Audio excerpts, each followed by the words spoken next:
Welcome to opening bell show. வணக்கம் sir. வணக்கம் நிவேதா. வெள்ளிக்கிழமை யுஎஸ் சுப்ரீம் கோர்ட் ஒரு முக்கியமான தீர்ப்பு ஒண்ணு கொடுத்திருந்துச்சு. அதேயோட ரிஃப்ளெக்ஷனா ட்ரம்ப்புமே புது டாரிஃப் அறிவிச்சிருக்காரு. இது ரெண்டத்தை பத்தி சொல்லுங்க சார். இதோட ரிஃப்ளெக்ஷன் நம்ம சந்தைக்கு இருக்குமா அப்படின்னு சொல்லுங்க சார். ஓகே, வெள்ளிக்கிழமை அன்று இரவு நம்ம நேரம் ஒரு 10 மணி 11 மணி அந்த நேரத்துல யுஎஸோட சுப்ரீம் கோர்ட் ட்ரம்ப் இது வரைக்குமே இம்போஸ் பண்ணக்கூடிய அந்த டாரிஃபுகள் அது இல்லீகல், அது செய்யக்கூடாது, அது அவருடைய அத்தாரிட்டிக்கு அப்புறமா செய்திருக்கக்கூடிய செயல் அப்படின்னு சொல்லி யுஎஸ் சுப்ரீம் கோர்ட் ரூலிங் கொடுத்திருக்காங்க.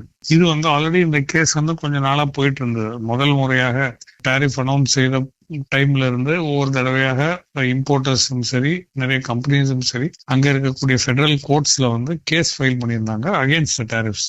ஸோ அது ட்ரேட் கோர்ட்ஸ் எல்லாமே ஆல்ரெடி இந்த டாரிஃப் சரியில்லை அப்படின்னு சொல்லி ட்ரேட் கோர்ட்ஸ் ரூல் பண்ணியிருந்தாலும் சுப்ரீம் கோர்ட் வரைக்குமே இந்த வாதங்கள் சென்று, இந்த வாதங்கள் முடிந்து இந்த வாதத்தோடைய அனௌன்ஸ்மெண்ட், ஜட்ஜ்மெண்ட், தீர்ப்பு என்னன்றதுதான் நமக்கு வெள்ளிக்கிழமை, அதாவது ஒவ்வொரு வாரமும் எதிர்பார்த்து கொண்டிருந்தோம். கடைசியாக பிப்ரவரி 20 இது தெரிவிக்கப்படுத்தும் என்றது நம்ம கிட்ட சொல்லி, அன்று வெள்ளிக்கிழமை நம்ம நேரம் இரவு 10-11 மணிக்கும், அவங்க நேரத்தை யுஎஸ் 10 மணி இந்த நேரத்துல அனௌன்ஸ் பண்ணிருக்காங்க இந்த டாரிஃப் இல்லீகல் அப்படின்னு. அதாவது president has exceeded his authority அப்படின்றதுதான் ஃபர்ஸ்ட். இதனால வரக்கூடிய ஃபர்ஸ்ட் பாதிப்பு என்னன்னா, இந்த டாரிஃப்ஸ் இல்லீகல் அப்படின்னு விட்டாலே ஆட்டோமேட்டிக்கா இது வரைக்குமே போட்ட டாரிஃப்ஸ் எல்லாமே செல்லாது அப்படின்ற ஆயிடும். ஸோ இந்த டாரிஃபின் கீழ் இந்த டாரிஃபை அமலுக்கு கொண்டு ஃபோர்ஸ்ல அமலுக்கு கொண்டு அதன் வாயிலாக யுஎஸ் இந்த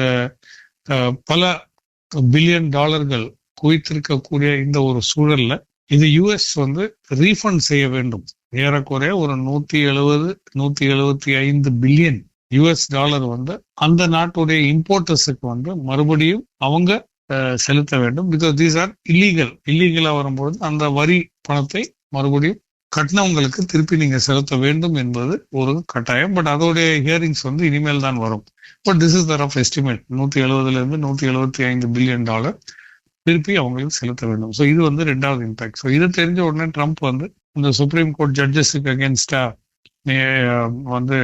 செய்திருக்கக்கூடிய செயல் சரியில்லை, எக்ஸெட்ரா அப்படின்னு பேசிக்கொண்டு அவரு அன்றைக்கே இது சில மணி நேரங்களிலேயே அவர் ஒரு 10% ஃபிளாட் டாரிஃப் அப்படின்ற ஒன்றை தெரிவித்தார்.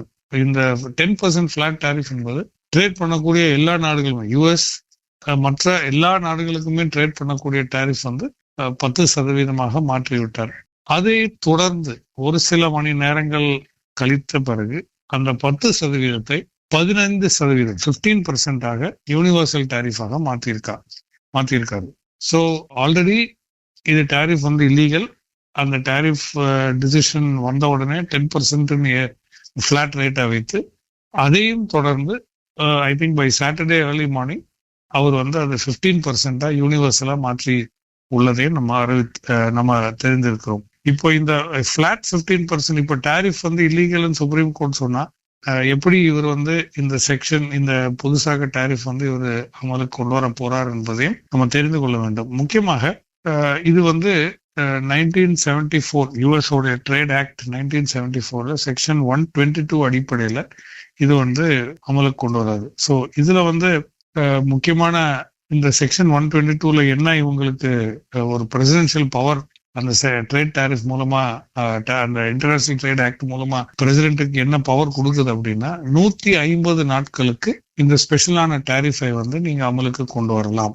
அதாவது நாட் எக்ஸீடிங் அப் டு 10% அப்படின்னு தான் சொல்லியிருக்காங்க. ஸோ அந்த 10% டாரிஃப் 150 டேஸ். ஸோ 150 டேஸ்னா ஏறக்குறைய 5 மாதத்துக்கு அமலுக்கு கொண்டு வரலாம். இந்த ரூலிங் ஆஃப் டாரிஃப் எப்போ பிரசிடென்ட் அமலுக்கு கொண்டு வர வேண்டும் அப்படின்றது முக்கியமா அந்த செக்ஷன்ல எழுதப்பட்டிருக்கு. அதாவது in situations of fundamental international payment problems, அதாவது அவங்களுடைய வர்த்தக ரீதியான பேமெண்ட் ப்ராப்ளம்ஸ், அதாவது யுஎஸ் அந்த இம்போர்ட் செய்யக்கூடிய பொருட்களுக்கு பணம் செலுத்த முடியாமல் இருக்கக்கூடிய ஒரு சூழல்லையோ, அல்லது grave and imminent significant depreciation of the US dollar, அப்படின்னா யூஎஸ் டாலருடைய மதிப்பு பெரிய அளவில் ஒரு வீழ்ச்சி அல்லது ஒரு டிப்ரிசியேஷன் நடந்தாலே ஒழிய இந்த section 122 of the trade act 1974 வந்து கொண்டு வரக்கூடாது அப்படின்றது. ஸோ இப்போ வந்து எக்கானமிஸ்ட் அண்ட் இதுக்கு அகேன்ஸ்டா இவர் வந்து இது அமலுக்கு கொண்டு வந்த இந்த டேரிஃப்னால மறுபடியும் கேஸ் ஃபைல் ஆகக்கூடிய வாய்ப்பும் இருக்கிறது. 10% அல்லாமல் 15% போட்டதே இந்த ரூலிங்க்கு அதிகமாக தான் இருக்கிறது. ஏன்னா ரூலிங் வந்து ஸ்பெசிபிக்லி சேஸ் 10%. அதே போல யுஎஸ் டாலருக்கு பெரிய அளவுல ஒரு வீழ்ச்சியோ ஒரு டிப்ரிசியேஷனோ நடக்கவில்லை. யுஎஸ்க்கு பேமெண்ட் ப்ராப்ளமும் கிடையாது. அவங்க வாங்கக்கூடிய பொருளுக்கு அவங்க காசு செலுத்தாமல் போய்விடும் அப்படி ஒரு சூழல் வந்து அந்த பொருளாதாரத்துக்கும் கிடையாது. ஸோ இது எந்த அடிப்படையில இவர் வந்து வெறுமே ஒரு லூப்போல் மாதிரி சட்டத்துல ஒரு ஏதோ ஒரு ப்ரொவிஷன் இருக்கிறதுனால ஏதோ ஒன்று இம்போஸ் பண்ணியிருக்காரு தவிர ரியல் டைம் சிச்சுவேஷன் இது வந்து ஜஸ்டிஃபை செய்யவில்லை என்பதுதான் அங்க இருக்கக்கூடிய எக்கானமிஸ்ட் அண்ட் ஜூரிஸ்ட், அதாவது லீகல் சைட்ல இருக்கக்கூடியவங்க சொல்றாங்க. ஸோ இதுக்கு அகேன்ஸ்டா அடுத்த கேஸ் ஃபைல் ஆகக்கூடிய வாய்ப்பும் இருக்கிறது. ஓகே, இது ஒரு புறம் இருக்கட்டும். இந்த மாற்றங்கள், அதாவது இந்த ட்ரேட் டாரிஃபோடைய மாற்றங்கள் வந்து இப்போ உலக நாடுகளுக்கே திருப்பி மறுபடியும் ஒரு குழப்பத்தை உண்டு பண்ணதாக நம்ம பார்க்கிறோம். ஃபார் இன்ஸ்டன்ஸ் இந்தியாவுக்கு வந்து 28% அப்படி இருந்தது, அது 25ல இருந்து 18% இன்னும் நம்ம கையொப்பம் ஆகவில்லை. பட் 18% வந்து வரும் அப்படின்னு சொல்லி இப்போ வந்து அது 10% மாறி இப்போ மறுபடியும் 15%. இது எதுவுமே we don't have any confirmation so far. இரண்டாவது, it makes all countries at equal footing. So எல்லா நாடுகளுமே யுஎஸ் கூட ட்ரேட் பண்ணும்பொழுது இப்போதைக்கு ட்ரம்போடைய டாரிஃப் அடிப்படையில் 15%, under the original section maximum 10%ன்றாங்க. பட் இப்போதைக்கு 15% அப்படின்றத ஃபிளாட் ரேட் சொல்லியிருக்காங்க. ஸோ நிறைய நாடுகள் வந்து ஆல்ரெடி யுஎஸோட ட்ரேட் ஒப்பந்தம், வர்த்தக ஒப்பந்தம் வந்து சைன் ஆயிருக்கு. கம்போடியா, வியட்நாம், பல நாடுகள், ஜப்பான், சவுத் கொரியா, இது எல்லாமே யூகே, இது மாதிரி இப்ப நிறைய நாடுகள் வந்து ஆல்ரெடி கை ஒப்பந்தம் ஆயிருக்கக்கூடிய பைலாட்ரல் ட்ரேட் அக்ரிமெண்ட்ஸ் இருக்கிறது. இந்த டாரிஃப் வந்த உடனே நிறைய நாடுகள் போய் கை வைத்திருக்கக்கூடிய அந்த ஒப்பந்தங்களுக்கு இப்போ என்ன பெனிஃபிட் இருக்கு? இப்போ அவங்களுக்கு எல்லாம் 10% இருக்கக்கூடிய ஒரு சில நாடுகள் இருக்கு, 15% இருக்கக்கூடிய நாடுகள் இருக்கு, 18, 19, 21 இந்த மாதிரி இருக்கக்கூடிய நாடுகள் இருக்கு. இப்ப இவங்களுக்கு வந்து 15% ஆகுமா, இல்ல கை ஒப்பந்தம் வைத்திருக்கக்கூடிய அந்த அந்த அக்ரிமெண்ட், அந்த ஒப்பந்தங்கள் வந்து அமலுக்கு அதுதான் பேசிஸா? இது எதுவுமே இன்னும் clarity US department of commerce கொடுக்க வேண்டியது இருக்கிறது. நம்மளுடைய ஒப்பந்தம் இன்னும் ஃபார்ம் சைன் அப் ஆகவில்லை என்பதுதான் நம்மளுக்கு வருகின்ற செய்திகள் இண்டிகேட் செய்கிறது. So we have not yet signed the agreement. So 18% sign பண்ணக்கூடிய இந்திய நாடு 15% உடைய பெனிஃபிட் வந்து வரக்கூடும். இதன் அடிப்படையில நம்ம வந்து இப்ப நம்ம நாட்டுக்கு பாத்தீங்கன்னா இந்த ட்ரேட் டீல் அப்படி எக்ஸெட்ரா சொல்லிதான் ரஷ்யன் குரூடை நம்ம வந்து குறைத்து வாங்காமல் ஆல்மோஸ்ட் வெரி லோ வால்யூம்ஸ் வந்து ஜனவரி மாதத்துல நம்ம வாங்கியிருந்தோம். வெனிசுவேலால இருந்து குரூட் வாங்க போறோம், இல்லாட்டி அக்ரிமெண்ட் சைன் ஆகாது எக்ஸெட்ரா. இப்போ சுப்ரீம் கோர்ட்டே அந்த டாரிஃப் இல்லீகல் அப்படின்னு சொல்லும்போது அதை வைத்து மிரட்டி நம்மளை வந்து வெனிசுவேலன் ஆயிலை வாங்க செய்து நம்மளும் அதுக்கு கீழ்ப்படிந்து அங்கிருந்து எண்ணெயை வாங்கி, கச்சா எண்ணெயை வாங்கி ரஷ்யன் குரூட் நமக்கு சீப்பரா கிடைக்கக்கூடிய அந்த சூழல்ல கூட நம்ம வந்து அது ஆல்மோஸ்ட் ஸ்டாப்பிங் லெவலுக்கு கொண்டு வந்த நம்ம நாடு வந்து இப்போ மறுபடியும் ரஷ்யன் குரூட் வாங்குறதுக்கான ஒரு வாய்ப்பா இது எடுத்துக்கொள்ளலாமா? இது அடுத்த ஒரு கேள்வி.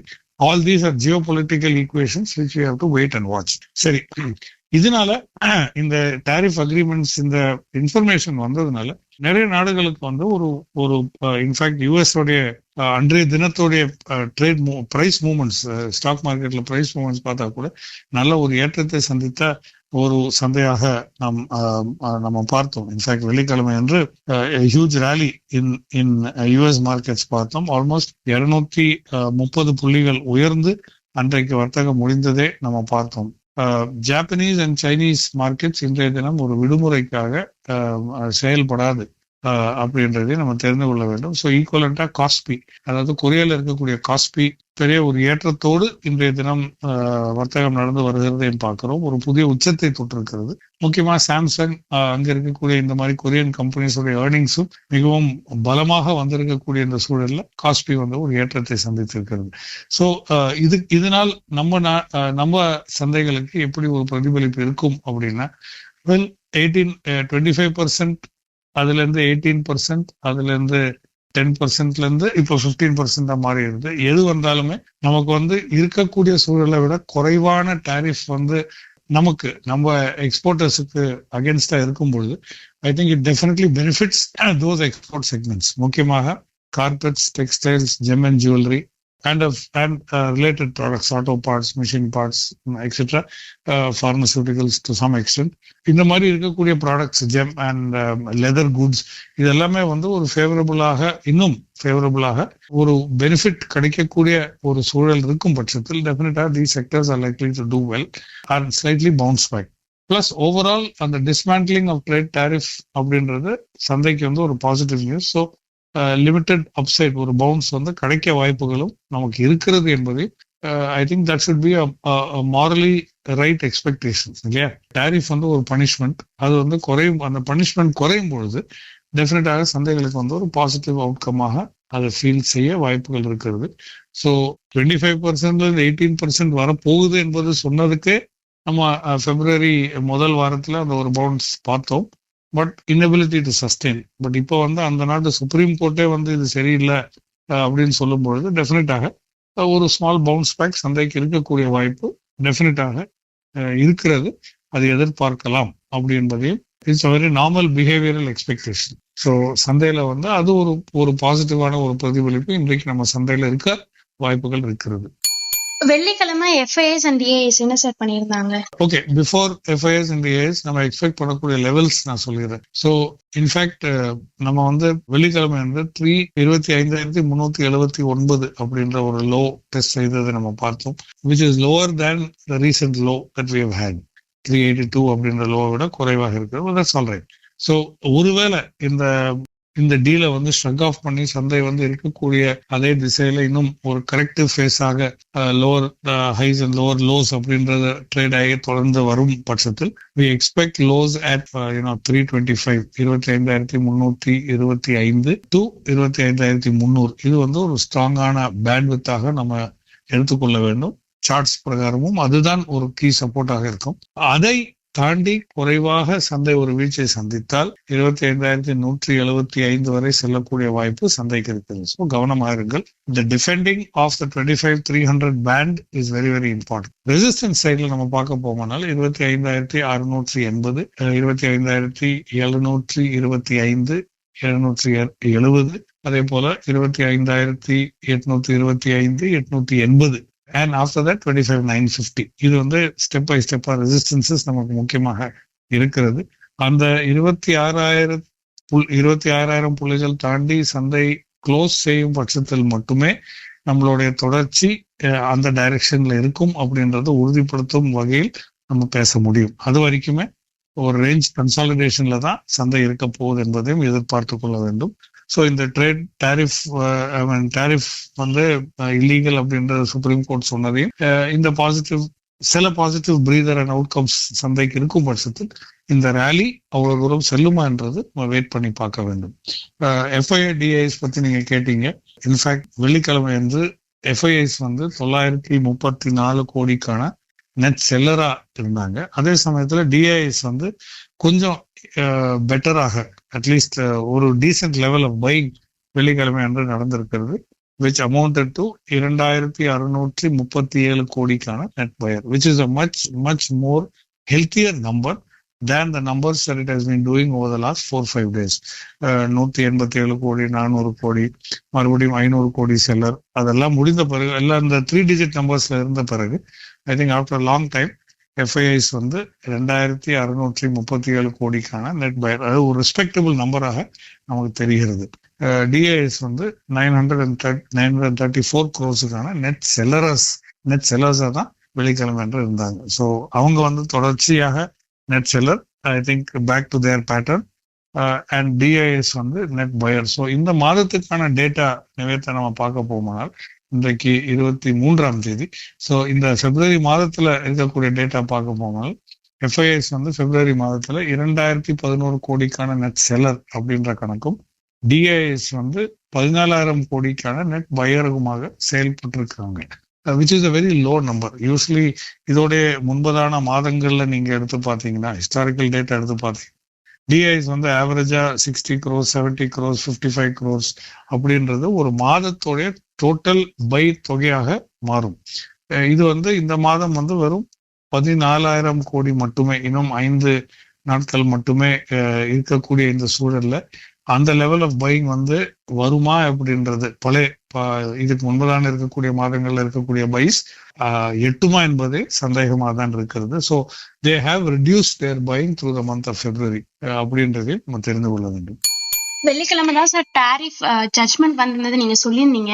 அதுக்கப்புறம் தங்கம், வெள்ளி, கச்சா எண்ணெயில ஏதாவது மாற்றம் இருந்ததாங்க சார்? தங்கம் நல்ல ஒரு ஏற்றத்தை சந்தித்தது நம்ம பார்த்தோம். இன்ஃபேக்ட் 4.9 ட்ரேட், அதாவது $5,000 குறைவாக வெள்ளிக்கிழமை என்று ஓப்பனிங் பெல்ல பேசும்பொழுது நம்ம பேசியிருந்தோம். பட் இந்த டேட்டா வந்த பிறகு, இந்த ரூலிங் வந்த பிறகு தங்கத்துடைய விலை மறுபடியும் 5,100 அப்படின்ற லெவல்ல தாண்டி ட்ரேட் பண்ணக்கூடிய ஒரு சூழல் அமைந்துள்ளது. சர்வதேச சந்தையில இப்போது $5,160 ஒரு அவுன்ஸ் அப்படின்ற லெவல்ல ட்ரேட் ஆகுது. அதே போல வெள்ளி $87 ஒரு அவுன்ஸ் அப்படின்ற லெவல்ல. In fact we were trading at 76, 74, 77, 78 இருந்தது. இப்போ $87 ஒரு அவுன்ஸ் அப்படின்ற லெவல்ல ட்ரேட் ஆகி வருகிறதையும் பார்க்கிறோம். அதே சமயத்துல காப்பர் $5.66, $5.67 per பவுண்ட் இருந்தது. இப்போ $5.84 per பவுண்டாக உயர்ந்திருக்கிறது. பட் முக்கியமா கச்சா எண்ணெய் தான் ஒரு பெரிய அளவுல ஒரு ஏற்றத்தை சந்தித்தது நம்ம பார்த்தோம். இன்ஃபேக்ட் ஈரான் யுஎஸ் பிரச்சனை நடுவில் இந்த ரூலிங் வந்த பிறகு அவர் இன்ஃபேக்ட் சுப்ரீம் கோர்ட் இந்த டாரிஃப் சரியில்லை, இது இல்லீகல்னு சொன்ன உடனே அவர் limited options of strike against Iran, அதாவது ஏதோ ஒரு அட்டாக் நம்ம செய்ய வாய்ப்புகள் இருக்கிறது அப்படின்றது ட்ரம்ப் பேசியதாகவும் நம்ம வெள்ளிக்கிழமை என்று பார்த்தோம். So and that impacted crude oil prices. Also one reason why gold and silver on up இல்லையா. ஸோ கச்சா எண்ணெய் $65-66 ஒரு ஏற்றத்தோடு அந்த லெவல்ல சந்திக்கிற, அந்த லெவல்ல ட்ரேட் ஆகக்கூடியதையும் நம்ம பார்க்கிறோம். முக்கியமாக கடந்த வாரத்துல மட்டுமே கச்சா எண்ணெய் 6% ஏற்றத்தை சந்தித்திருக்கக்கூடிய ஒரு கமாடிட்டியாக மாறி இருக்கிறது வீக் ஆன் வீக் பேசிஸ்ல, which I think is pretty healthy and offers sufficient trading opportunities அப்படின்றதை தெரிந்து கொள்ள வேண்டும். சரி, MCXல வெள்ளிக்கிழமை என்ற சந்தையின் முடிவில் 10 கிராம் கோல்டு மார்ச் கான்ட்ராக்ட் பார்த்தீங்கன்னா 1,58,200 மேற்பட்டும், கச்சா எண்ணெய் $6,042 ஒரு பீப்பாக்கவும், அதே போல வெள்ளி மார்ச் கான்ட்ராக்டுக்கு 2,56,000 தாண்டி ட்ரேட் ஆகிறதையும் க்ளோஸ் செய்யும்போது நம்ம பார்த்தோம். இது வெள்ளிக்கிழமை என்று close. Copper was trading at about 197 rupees per kilo அப்படின்றதையும் நம்ம பார்த்தோம். ஸோ மெட்டல்ஸ் ஐ திங்க் இந்த வார் சினாரியோல I think likely to do well. ஒருவேளை அங்கே போர் ஆரம்பித்து விட்டால் டெஃபினட்டாக gold and silver will again run up and so will the price of crude ஆயிலுடைய விலையும் ஒரு ஏற்றத்தை சந்திக்கும். இன்னைக்கு கவனிக்க வேண்டிய பங்குகள் என்னென்ன சார்? ஓகே, இன்றைய தினம் high delivery stocks. First of all high delivery சொல்றதுக்கு முன்பதாக யுஎஸோட எக்ஸ்போர்ட் செய்யும் நிறுவனங்களுடைய ஸ்டாக்ஸ், அந்த கம்பெனி ஸ்டாக்ஸ் நீங்க டெஃபினட்டாக இன்றைக்கு கவனிக்க வேண்டிய ஒரு set of stocks. So that includes textiles, gem and jewellery, chemicals, leather goods, etcetera, auto parts, machine parts, etcetera. இது எல்லாமே என்ஜினியரிங், இது எல்லாமே ஒரு பெனிஃபிட் கிடைக்கக்கூடிய வாய்ப்பு இருக்கிறது because of the tariff strike down. So that is the first thing. அதை தவிர்த்து பெரிய அளவில் டெலிவரி நடந்திருக்கக்கூடிய ஒரு சில பங்குகள் வெளியென்று Alkem laboratories, Divi's lab, Supreme Industries, Sun Pharma, Britannia, doctor Reddy's, NTPC, Polycab, Phoenix Limited. Long buildup F&O செக்மெண்ட்ல லாங் பில்டப் நடந்திருக்கக்கூடிய பட்டியல் நம்ம கிட்ட ஒரு 45-46 பங்குகள் கொண்ட ஒரு பட்டியல். முக்கியமாக ABB, ONGC, NTPC, federal bank, L and T, IndusInd bank, Jubilee foods, Eicher motors, Marico. Short buildup நடக்கக்கூடிய பங்குகளோட எண்ணிக்கை ஒரு 30 பங்குகள் கொண்ட ஒரு பட்டியல் வெள்ளிக்கிழமை என்று. ஸோ ஒரு மிக்ஸ்ட் பேக்கா தான் இருந்தது. Friday was a mixed bag இல்லையா. ஸோ அப்படி இருக்கக்கூடிய ஸ்டாக்ஸோட பட்டியல் ஸோ ஓரளவுக்கு பேலன்ஸ்டா தான் இருக்கு. தோ slightly biased on the longer side. Long build-up, short build-up உடைய கவுண்ட் பார்த்தீங்கன்னா slightly more positive towards the long buildup side. So short buildup நடக்கக்கூடிய ஒரு சில பங்குகள் TVS Motor, persistent systems, 361, Dixon, Lupin laboratories, Infosys, Coforge, Tech Mahindra and Naukri. இனி வாரம் weekly round up show சனிக்கிழமை 7:30க்கு வரப்போகுதுங்க sir. இந்த வாரமும் நம்ம போன சனிக்கிழமை நம்ம வீடியோ பப்ளிஷ் பண்ணிருக்கோம். மிஸ் பண்ணவங்க அதை பார்க்கலாம். இல்ல உங்களுக்கு பங்கு சந்தை சம்பந்தமா ஏதாவது டவுட் இருந்ததுன்னா நீங்க டெய்லியும் வர ஓப்பனிங் பெல் ஷோக்கு கீழே இருக்க கமெண்ட் செக்ஷன்ல கமெண்ட் பண்ணீங்கன்னா அந்த கேள்விகளுக்கு வீக்லி ரவுண்ட் அப் ஷோல ரெஜி தாமஸ் சார் பதில் சொல்லுவாங்கங்கிற ஒரு சின்ன அனௌன்ஸ்மெண்டோட இன்னைக்கு ஷோ முடிச்சுக்கலாம் சார். Thank you sir. தேங்க்யூ.